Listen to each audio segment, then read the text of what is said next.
Good morning. आज मैं आपको जो पिछले टर्न पे आपको टॉपिक बताया था रीअरेंजमेंट ऑफ 1,5-डाइन, उसका आगे का बता रहा हूँ। पहले उसमें मैंने जो आपको टॉपिक लिया था वो था आपका कोप एंड क्लेजन रीअरेंजमेंट। तो कोप एंड क्लेजन रीअरेंजमेंट में हमने ये लिया था कि ये 3-3 सिग्मा टॉपिक शिफ्ट है। 3-3 सिग्मा टॉपिक ये शिफ्ट है। और इसमें मैंने आपको बताया था इस प्रकार से, ये ऐसे करके x, तो हमने कहा था 1 2 3 और 1 2 3, यानी ये यहाँ से हटकर किस प्रकार से आ जाएगा रीअरेंजमेंट होकर, ये 3 पोजीशन पर आ जाएगा। तो ये ग्रुप एक तरह से हटकर 3-3 पोजीशन पर आ गया, तो इसको हमने कह दिया 1 2 3 सिग्मा टॉपिक। ये जो है ये 3-3 सिग्मा टॉपिक शिफ्ट है और ये थर्मली अलाउड होती है, तो उसी की प्रेजेंस में है। यहाँ हमने x की जगह अगर हमने मान लो कार्बन लिया तो वो कहलाएगा कोप रीअरेंजमेंट, और अगर हमने ऑक्सीजन लिया तो वो कहलाएगा क्लेजन रीअरेंजमेंट। 1,5-डाइन सिस्टम के अंदर ये होता है। ये एग्जाम्पल मैं आपको बता चुका था, कोप का मैंने आपको डिटेल में बता दिया था, और क्लेजन जो है उसका ये एग्जाम्पल मैं आपको बता चुका था। एलाइल फिनाइल ईथर में अगर आपने इस पर 3-3 सिग्मा टॉपिक शिफ्ट करवाया तो वो किस प्रकार से आएगा। सिग्मा टॉपिक शिफ्ट, ये 3-3 सिग्मा टॉपिक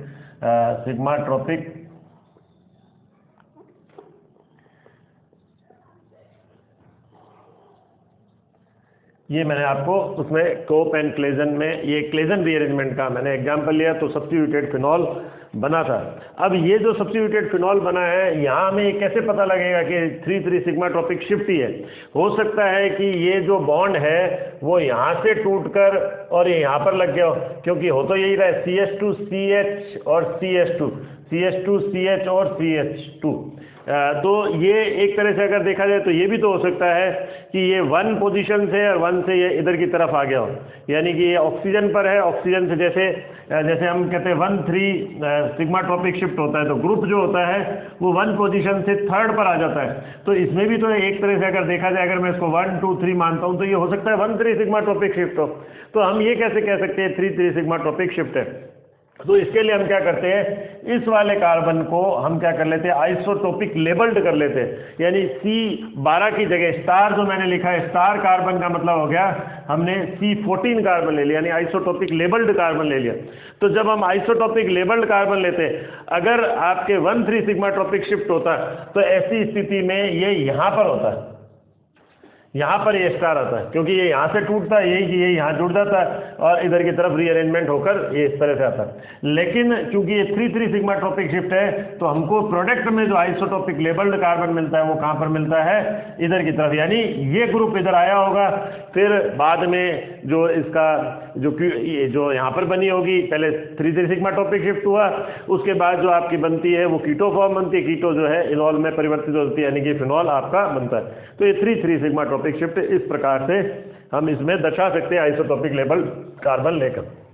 अब अगर मान लो एक एग्जांपल और हम इसमें लेते हैं, अगर मान लो यहाँ पर ये दोनों ही ऑर्थो पोजीशन आइसोटोपिक, यहाँ पर अगर दोनों ही पोजीशन यानी ऑर्थो पोजीशन पर है, क्योंकि हम देख रहे हैं ऑर्थो पोजीशन पर आ रहा है, तो अगर दोनों ही पोजीशन क्या हो, ऑर्थो पोजीशन, उस पर कोई ग्रुप जुड़ा हुआ हो, तो ऐसी स्थिति में अब ये कहाँ पर आएगा, यानी अब ये जो है ग्रुप अब किस प्रकार से ट्रांसफर होगा, तो वो हम देख रहे हैं। और यहाँ मैं अब आइसोटोपिक लेबल्ड कार्बन भी ले लेता हूँ। तो क्या अब ये जो रीअरेंजमेंट है, यानी ये जो एलाइलिक ग्रुप है, क्या ये अब इसी पोजीशन पर आएगा, ऑर्थो पर आएगा, या आगे शिफ्ट हो जाएगा। तो हम इसको अब ले रहे हैं, यहाँ पर मिटा देता हूँ। स्टार कार्बन का मतलब हमने कह दिया 14 कार्बन। तो अब ये किस प्रकार से हम देखते हैं, सबसे पहले ये इधर की तरफ आया और ये वाला ग्रुप इधर की तरफ गया, और अगर जब हम उसको एक एक इलेक्ट्रॉन के ट्रांसफर से भी दिखा सकते हैं, तो एक बार नॉर्मल हमने इस फॉर्म के अंदर इसको लिया, तो हमारे पास कैसे बना, ये हमारे पास बना R, और ये हमने काई है, ये इस प्रकार से ये रहा इधर की तरफ। तो ये स्टार वाला इधर की तरफ हो गया। अच्छा, जब ये इधर की तरफ आया तो एक बार ये यहाँ पर बन गया आपकी ये वाली फॉर्म, और बाकी आपके ये उस तरह से सब्स्टिट्यूट करके हमने बता दिया। ये इधर की तरफ आया, और ये जो बॉन्ड है, चूंकि ये बॉन्ड डबल बॉन्ड इधर की तरफ आया है, तो ये इधर की तरफ शिफ्ट हो जाएगा। क्लियर हो गया यहाँ तक। अब चूंकि ये जो है ये स्थिति ऐसी आई है, अब अगर यहाँ पर हाइड्रोजन होता तो सॉरी अगर यहाँ पर हाइड्रोजन होता तो ये क्या हो जाता, ये जो कीटो फॉर्म होती वो किस में बदल जाती, इनोल फॉर्म में बदल जाती, क्योंकि यहाँ पर एरोमेटिक सब्सट्रेट डिस्टर्ब हो गया और ये अब स्टेबल नहीं है कंपाउंड। जबकि अगर मान लो इस वाली स्थिति में तो यहाँ पर R की जगह H था, तो वो क्या करता, टॉटोमेरिज्म दर्शाकर वो किस में बदलता था, इनोल फॉर्म में बदलता, यानी कि वो फिनॉल में परिवर्तित हो जाता था, एरोमेटिक सेक्सटेट मेंटेन रहता था। लेकिन चूंकि अब यहाँ पर ये नहीं है, यहाँ पर जो H नहीं है, प्रोटॉन नहीं है, प्रोटॉन का ट्रांसफर नहीं हो पाएगा, तो ऐसी स्थिति में क्या होगा, अब ये पुनः वापस से क्या दिखाएगा, 3,3 सिग्मा टॉपिक शिफ्ट दिखाएगा। तो मैं एक बार इसको वापस बना रहा हूँ, किस प्रकार से बनेगी इसकी स्ट्रक्चर।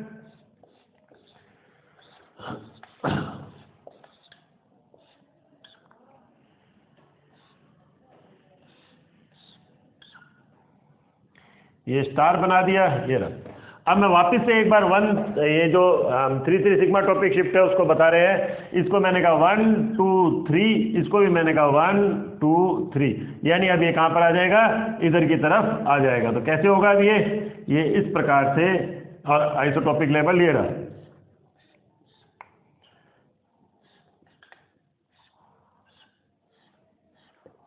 ये इस प्रकार से, ये स्टार वाला हो गया, ये हाइड्रोजन इधर है ही, और ये हम दिखा भी देते हैं ट्रांसफर, ये इधर, ये डबल बॉन्ड इधर की तरफ हो जाएंगे, यानी ये इधर की तरफ आ गया और ये इधर की तरफ। मैं एक बार 3 पोजीशन भी बता देता हूँ, ये 1 पोजीशन है, ये 2 है, ये 3 है, और यहाँ पर भी ये 3 है, ये 2 है और ये 1 है, 1 पर R ग्रुप जुड़ा हुआ है।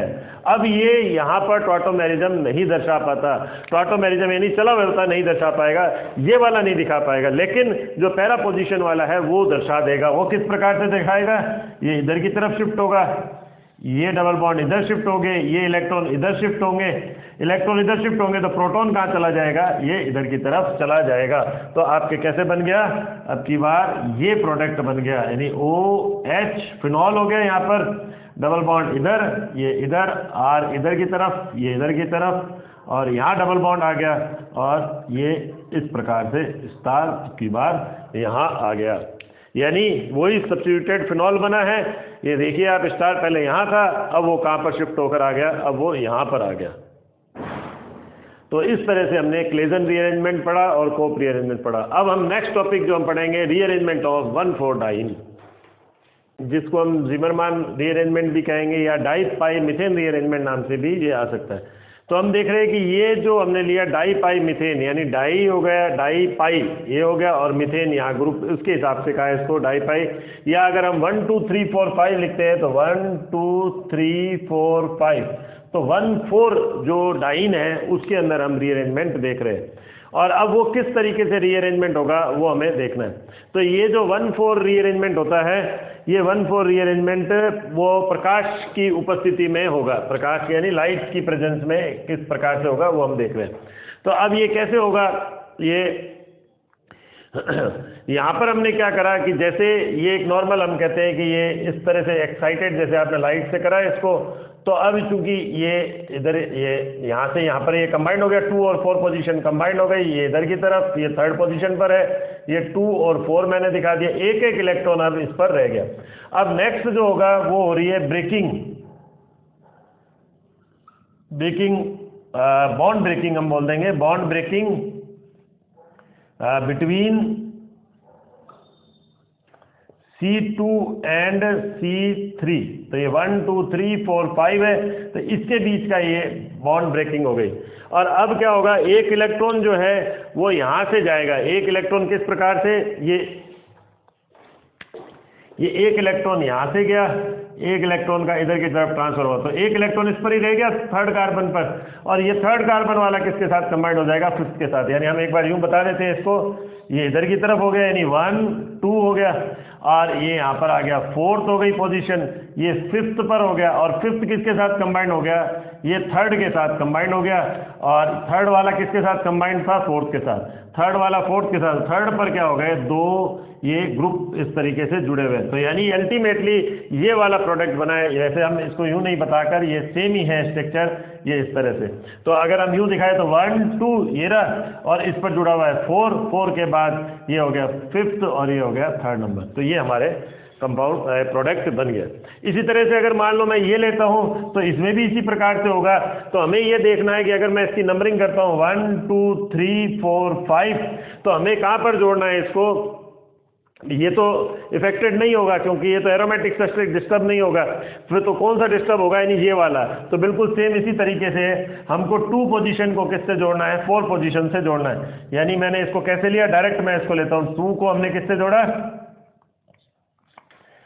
1 और 2 को डिस्टर्ब नहीं करा, यानी हमने इसको डिस्टर्ब नहीं करा, क्योंकि अगर इसको डिस्टर्ब करते हैं हम दूसरी तरफ से करते हैं तो हमारा एरोमेटिक सब्सट्रेट डिस्टर्ब हो जाता है। तो हम 2 को अब किससे जोड़ रहे हैं, 2 को हम जोड़ रहे हैं 4 से, तो ये हमने 2 को 4 से जोड़ा, और 4 के बाद अब हम यूँ दिखा सकते हैं इसको, ये रहा, हमने ये ले लिया, और 3 पर हमारे पास क्या हो गया, ये ग्रुप। तो हमने क्या किया, 4 है ये, चाहे तो हम यहाँ 3 दिखा देते हैं, 3 है, और ये हमने दिखा दिया 5 पोजिशन को इस प्रकार से दिखा दिया। इसी तरह से इसमें भी हो जाएगा। ये आपको प्रोडक्ट खुद को बना के देखना है। अब इसमें क्या होता है कि यहाँ तो जो ग्रुप लिए हैं ये हमने लिए हैं जो दोनों तरफ जो है सिमिलर ग्रुप लिए हैं, पीएच पीएच पीएच पीएच, और ऊपर यहाँ पर मिथाइल मिथाइल ग्रुप लिए। लेकिन अगर यहाँ पर ये सिमेट्रिकल नहीं होकर डिफरेंट होते तो कैसे प्रोडक्ट बनता है वो हम देख रहे हैं।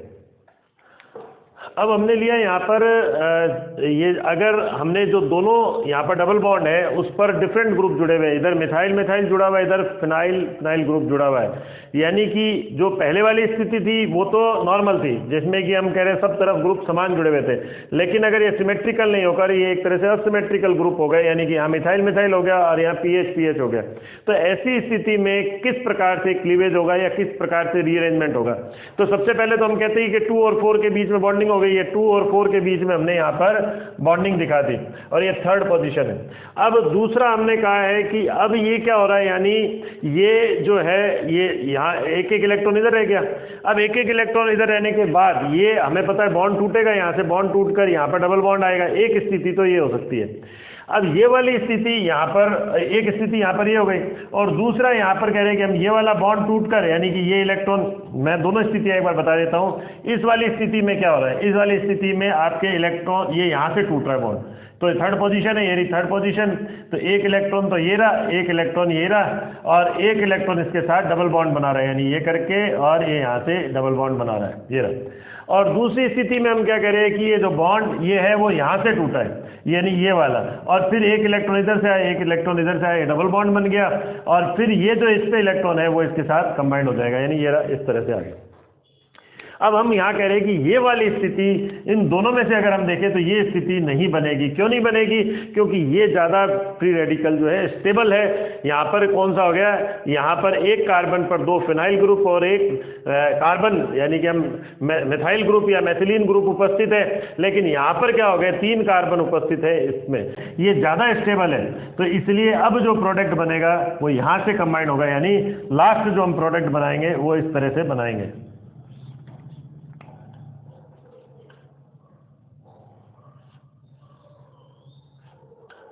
ये हमारा प्रोडक्ट बन गया।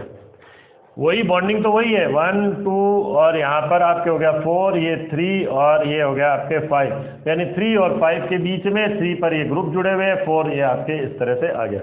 तो ये आपका लास्ट जो है प्रोडक्ट बन गया। यहाँ ये ध्यान रखने की बात है कि इन रिएक्शन के अंदर C1 और C5 पर तो जो कॉन्फ़िगरेशन है वो रिटेन रहता है, यानी रिटेंशन ऑफ कॉन्फ़िगरेशन रहता है, लेकिन 3rd पर जो है इन्वर्जन ऑफ कॉन्फ़िगरेशन हो जाता है। एक चीज़, दूसरा हम यहाँ कहते हैं, ये हमें ध्यान रखने की बात है, ये जो रिएक्शन हो रही है ये रीजियो सेलेक्टिविटी को बता रही है, यानी कि एक पर्टिकुलर अगर ग्रुप जुड़े हुए हो तो एक पर्टिकुलर टाइप का प्रोडक्ट ही मेजर प्रोडक्ट के रूप में बन रहा है। तो आज के लिए हम इतना ही लेंगे, अगला टॉपिक नेक्स्ट वीडियो में।